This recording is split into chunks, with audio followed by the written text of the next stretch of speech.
Thank you, Brother Yusuf. Thank you very much. Thank you also for Sister Khadija, and I really appreciate what you are doing on behalf of all of us, but also to secure the due process and the fair treatment and for your son. I really, really, really hope and pray that that your efforts are not going in vain, and I'm sure, inshallah, that they will not go in vain. Thank you for having me here. I think after hearing the previous speakers, I would have a little bit here more of. Actually, I have two major points I would like to make. We heard about, of course, mental health, and I think it is important to keep always going back to that idea that those are people who need our protection, who need our support, and how the manufacturing of terrorism or the fabrication of these terrorism cases are considering them as major really target in their sort of fabrication or process of fabricating terrorism. But I think also dealing with these cases are not at all usual cases. They are not, I mean, from outside, from far, people would consider them as, yeah, this is like a criminal case. This is, you know, we are talking here about bombs and we are talking about harming people. But at the base of these cases, there is a new understanding of the word after 9/11. And I think Mr. Khalil Meek mentioned that these things did not happen before 9/11, but do happen, and they are considered okay by judges, by prosecutors. So we are talking here about a new sort of a framework, and we have to work within that framework. A lot of people think that, of course, I mean, ideally we have to break that idea, but before going and before getting there, we have to work within that unfortunate framework. So I think that's one thing. They are not normally sort of criminal cases, so we cannot tackle them the way they have been tackled in other cases. That means, oh, we hire a lawyer and then we are going to put our trust into the justice system and wait for a fair sort of a verdict. It doesn't work like that. So knowing that these are not normal cases, we have to have a different approach to these cases. We have to have a different sort of dealing with these cases. And I think one of the, I mean, this is a personal sort of an opinion, but it is based somehow on several cases and several experience, like several years of experience, is that advocacy is very, very important.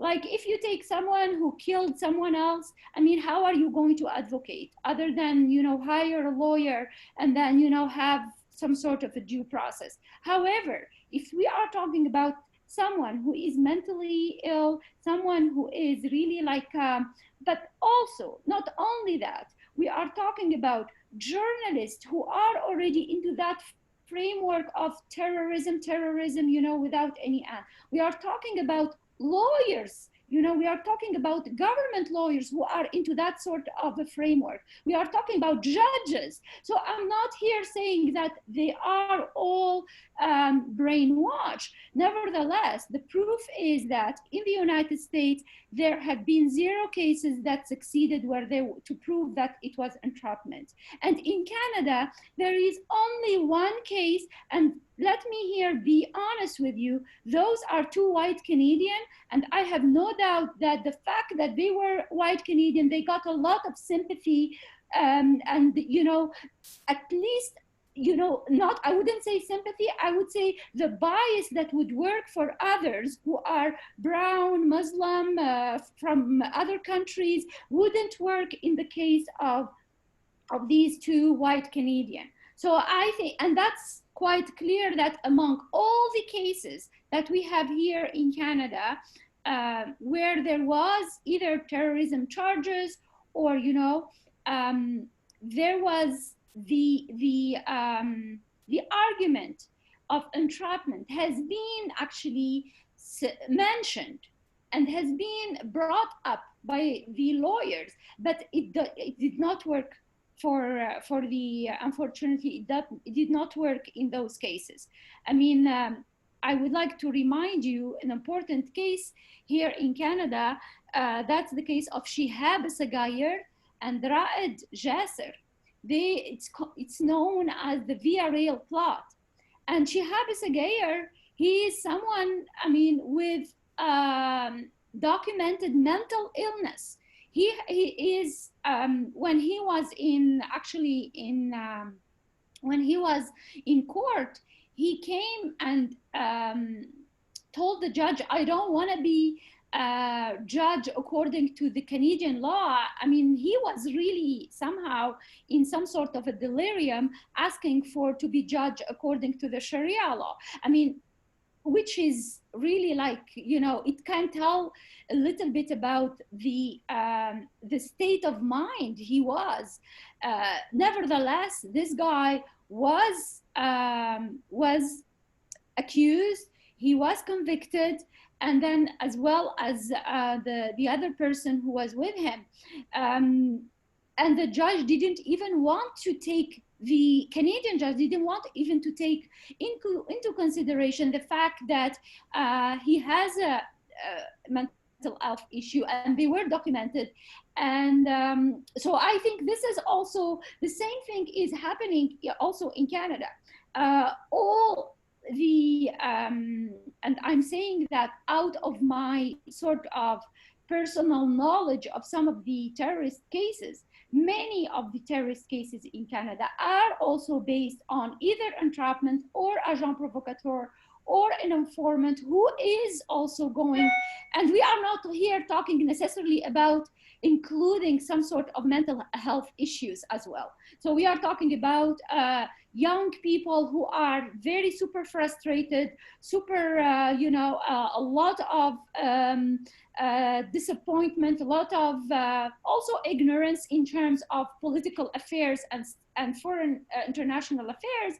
And then they have been encouraged by someone who is an informant, who has also a lot of issues, sometimes criminal issues, sometimes like, you know, money issues, financial issues, and they are, he's going to be pushing these young men into buying and committing or even like plotting. So we have here in Canada, it's not as much as well documented. Unfortunately, we don't have enough good journalists, or we don't have enough courageous journalists to talk about these issues, or independent journalists to talk and write about these issues. I mentioned and I talked to some of the journalists I know over the years about the importance of investigative piece about entrapment in Canada.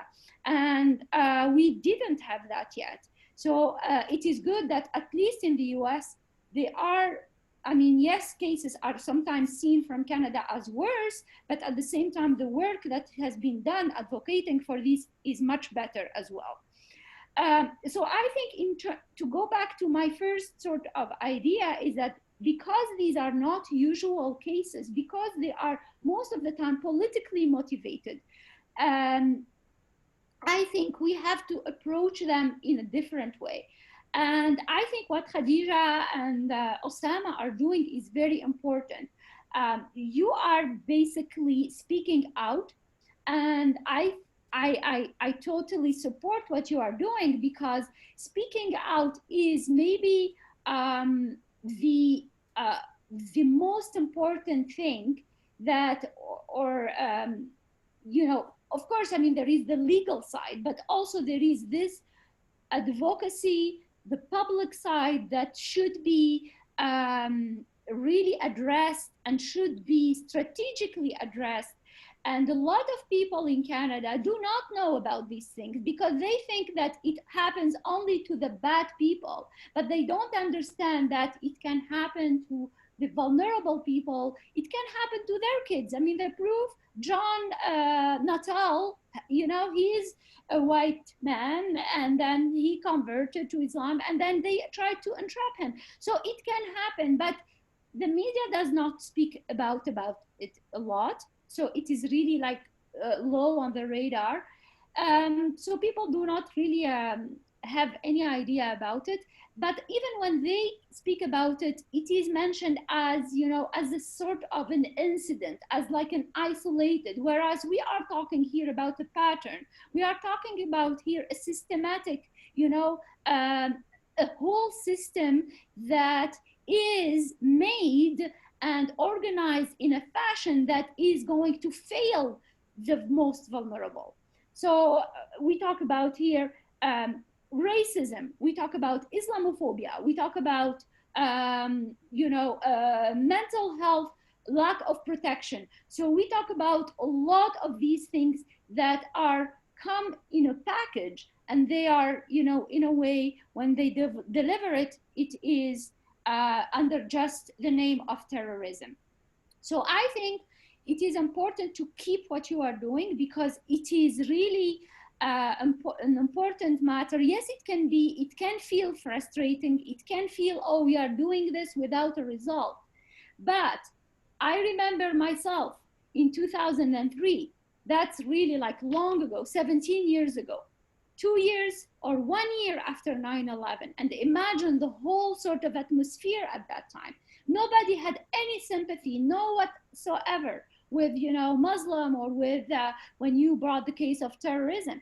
But still, to be able to do that and to be able to speak about it, because I think what we have to understand is that your message is a true message. You are not really just, you know, saying something that is against, it is common sense, and people should, and first of all, hear it, and they are going to understand that this is common sense. You take someone who is not feeling well, you kind of provoke or whatever, you know, feed him and put voices into their head, and then after that, basically you are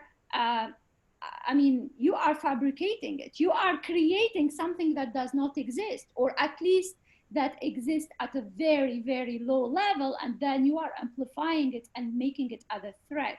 So I think it is important to speak out.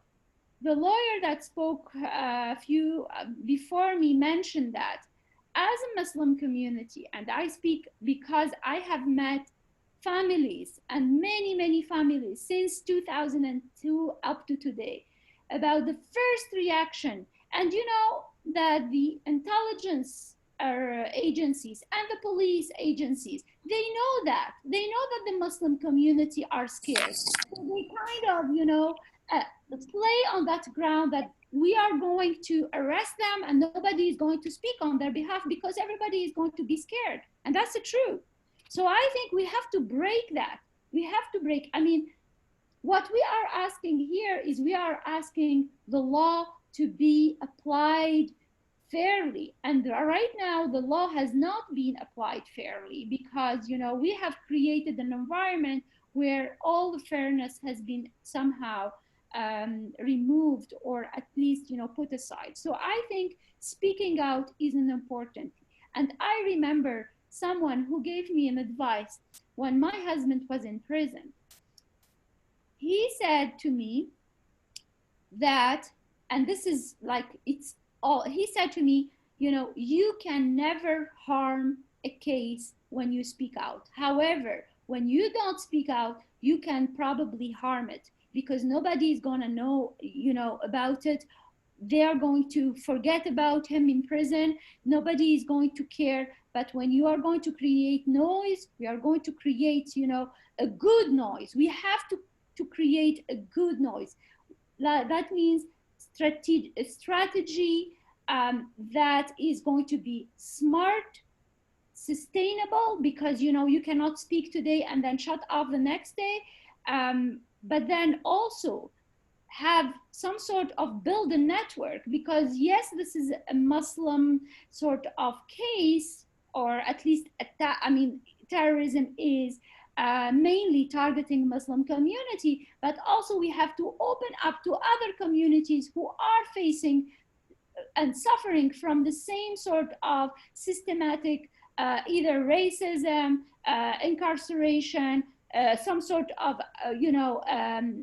oppression from the government and from its agencies. So I think it is important to, yes, to keep this into the sort of under the umbrella of terrorism, because we understand what the premises, we understand how this is going to, how it is handled, but at the same time we have to open up to other community and understand and get help from them and get support from them, because for example, Black communities have been under this for many years, and we as Muslim community, we thought that, oh, it happened only to them, but then they came to the Muslim as well. So today we need those sort of network among the activists, among the different communities who are targeted by these very oppressive and systematic and racist act from the government. So I think speaking out is important, and then of course at the same time, yes, the legal advice and matter and work is going to be there, but continuing this campaign, because it is a campaign. What I have, maybe I'm going to just stop here, but what I would, as a word of maybe solidarity, encouragement, the hardest thing is when you do a campaign is that you never know where this is going to get you. You don't know whether, and it is very difficult. It is a very difficult job to wake up every day and think about what I'm gonna do today. I think I always compare it as a marathon. This is a marathon. You are not in a sort of a race. Yes, it can take you 1 year, it can take you 2 years, it can take you more than that. But I think no matter how long this is gonna take you, there will be, I am sure that there will be justice at the end. Yes, maybe it's easily said, but it's hardly really lived in. And of course, particularly when you are the parent and you see, how every day counts and how every, missing day of medication and treatment count.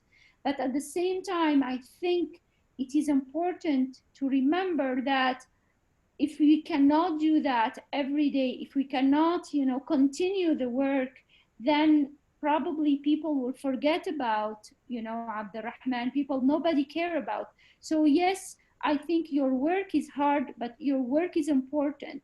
And people sometimes ask me, how do you find strength? How do you find to continue? I think you find strength probably, for me, I found strength in two things. In my faith, it is important to believe in something, to believe in an ultimate justice, in a kind of, a justice that is going to be prevailing no matter what. And I think this is important. The second thing is, like, I got myself, my faith from, my courage or my commitment from from your son himself. You want to help your son, from your unconditional love, from your, you love that person, you care about that person, so you will do whatever you can from that. And I think those are very important ingredients into that marathon, right? That's going to help you. That's going to help you every day.